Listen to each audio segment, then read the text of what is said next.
Konfliktet dhe grindjet e vazhdueshme për lidershipin e Partisë Laboriste me kryeministren Julia Gillard detyruan ministrin e jashtëm australian Kevin Rudd të japë dorëheqjen.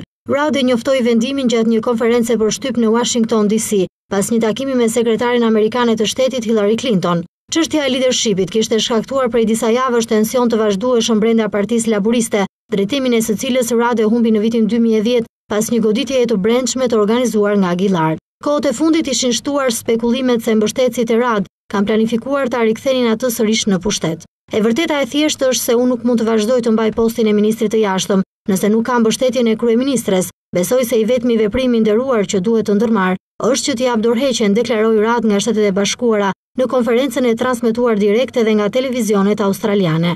Ai nuk bëri të qartë nëse do të sfitojë Gillard për kreun e partisë, por tha se nuk do të përfshihej në një sulm për të rrimarrë postin e kryeministres. Mund t'ju premtoj se në asnjë mënyrë nuk do të jem pjesë e ndonjë sulmi për të vjedhur postin e kryeministres së zgjedhur nga populli. Të gjithë e dim se ajo çka ka ndodhur më parë ishte e gabuar dhe nuk duhet të ndodhë më, deklaroi ish-ministri.